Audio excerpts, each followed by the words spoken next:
अस्सलाम वालेकुम student, it's me सरतुल्ला Hanif लाटा चंदा। हम लोग ने क्वेश्चन नंबर 1 एंड 2 करे थे। ये देखो मैंने आपको डिटेल में कराया, बच्चों को माशाल्लाह बहुत पसंद आया चंदा।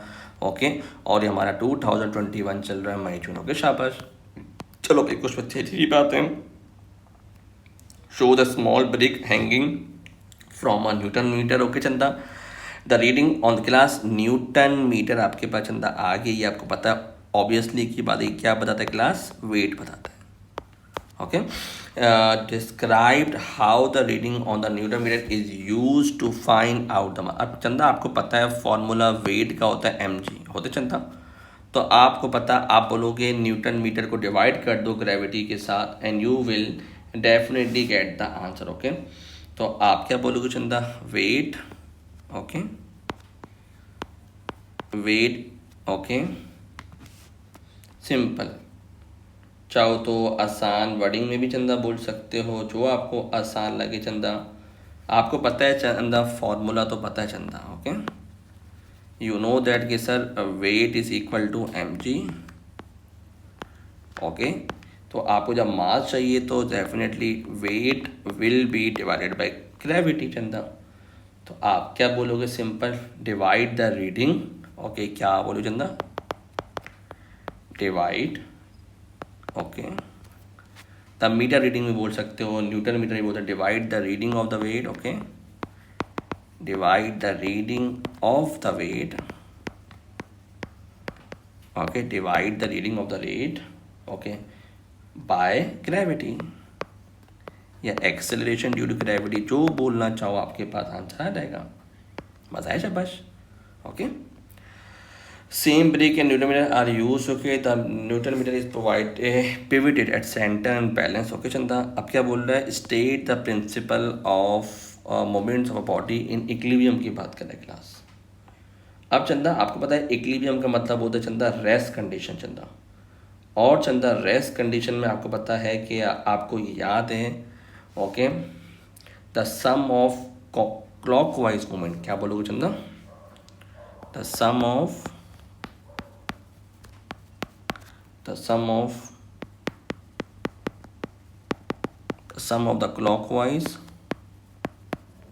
movement, okay, about the pivot। या आप ये भी बोल सकते हो कि clockwise moment is equal to the anti clockwise moment about the same pivot. Okay, तो जो भी बोलना चाहो चंदा, इसमें कोई गलत नहीं है चंदा। सम ऑफ द, क्या बोलो Chanda? Sum of the anti clockwise movement,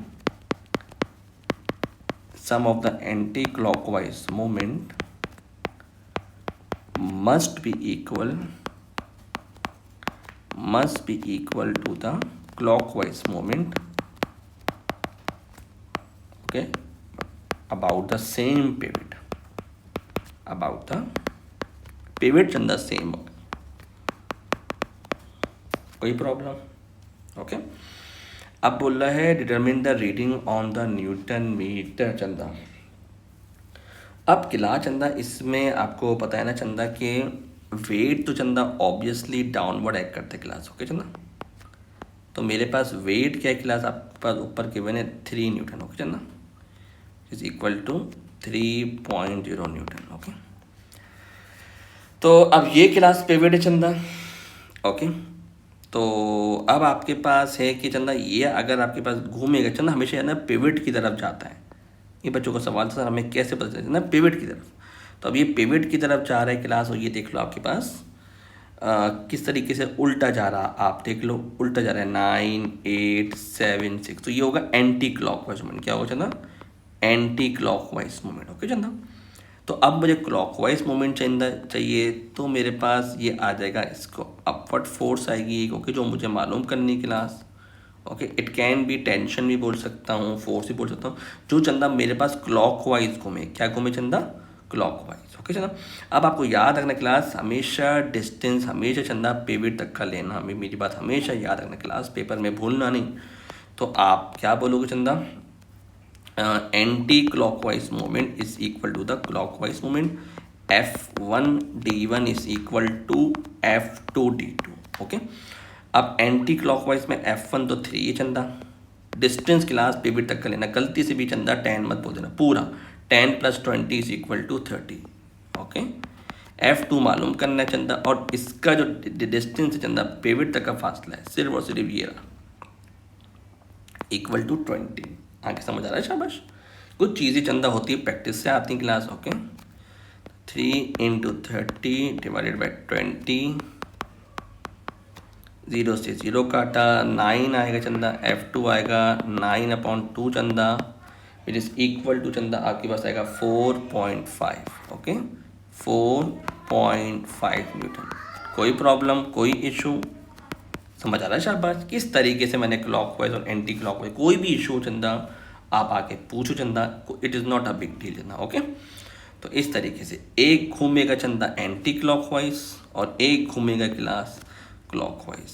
okay शाबाश, तभी तो चंदा मोमेंट आपका रेस्ट पे आएगा चंदा। ये पिवट है क्लास, अगर एक आपका इस तरीके से घूम रहा है, ओके, तो दूसरा भी चंदा इसके अपोजिट डायरेक्शन में घूमेगा, तभी तो पिवट में आएगा, ये नहीं कि उसके में आएगा इक्विलिब्रियम पे। Okay, a beaker of water is placed in a water. Okay chanda, partially submerged in water as shown, the apparatus is adjusted to make the horizontal. Okay, why the reading of the Newton meter is less than? अच्छा क्या चंदा, अब याद रखो चंदा, इसमें क्या होता है जब भी ब्रिक को हम इमर्स करते हैं ना वाटर में चंदा, तो it experience an upward thrust force. Class ये वेट है ना चंदा, जो मैंने आपको बताया, ये चंदा वेट है ना, ये ब्रिक्स का वेट है, लेकिन वाटर जो है वो चंदा अप थ्रस्ट फोर्स लगाएगा अपवर्ड। ये जो वाटर लगा देगी, क्या बोलते हैं चंदा, इसको नाम याद कर लो, इसमें हम एएस में बहुत बात करेंगे चंदा, इसको बोलते हैं अप थ्रस्ट फोर्स, जो वाटर लगाता है। समझ आ रहे हैं? तो जिसकी वजह से चंदा एंटी क्लॉकवाइज मूवमेंट चंदा कम हो जाएगा, और आपके पास क्या होगा चंदा, जिसकी वजह से रीडिंग और रिजल्टेंट फोर्स क्लास क्या हो जाएगी चंदा, कम हो जाएगी। मैंने आपको बताया रिजल्टेंट फोर्स जो होता है चंदा, wait minus up thrust force बोल दो। तो अगर लेट सपोज वेट आपके पास अप थ्रस्ट फोर्स बढ़ेगा और वेट चंदा आप माइनस होगी वैल्यू, लेट सपोज वेट आपके पास 40 है और अप थ्रस्ट फोर्स अगर 20 है, तो रिजल्टेंट फोर्स ऑटोमेटिकली क्लास कम हो जाएगा चंदा। ओके, तो ये कॉन्सेप्ट वाली बात है जो आपने समझनी है। जो रियल लाइफ में आप देखते हो पानी में लोग जिम करते हैं, तो क्यों करते हैं पानी में जिम, चूगस वगैरह में? पागल तो नहीं है, उन्हें फिजिक्स पढ़ी हुई है। ओके, तो आप क्या बोलोगे कि जब आपके पास प्रॉपर जवाब आएगा चंदा, तो आप पेपर में क्या लिखोगे चंदा के force upward, okay, on break due to water, क्या बोलोगे? फोर्स अपवर्ड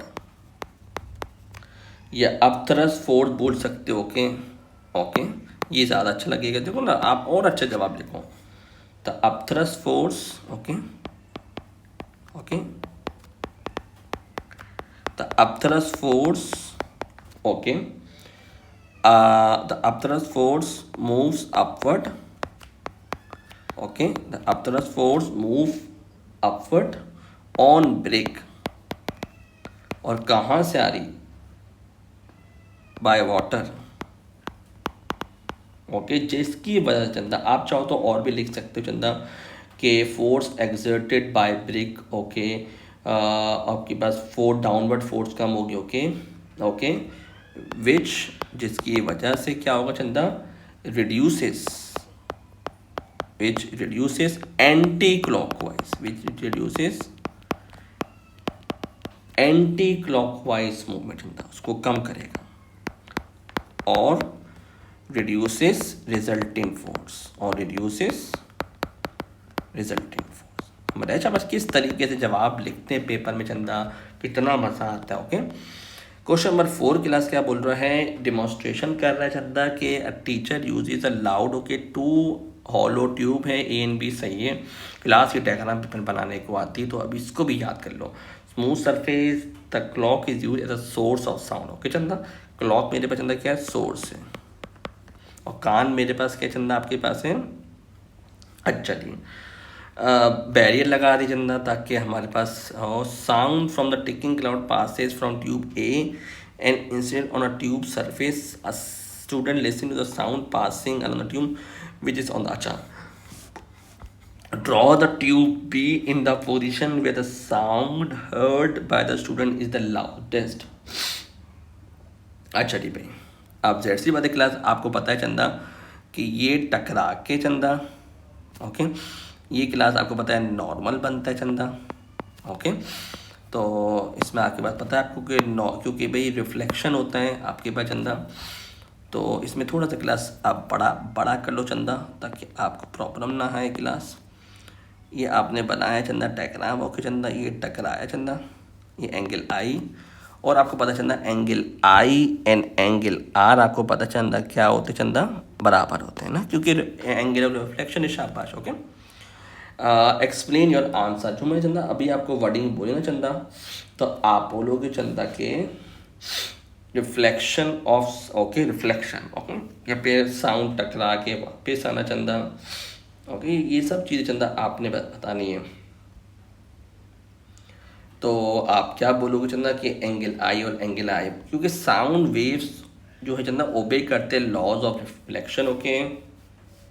अच्छा, तो आप इसमें वजह बताओगे कि साउंड वेव्स जो हैं, okay, obeys, sound waves obey laws of reflection.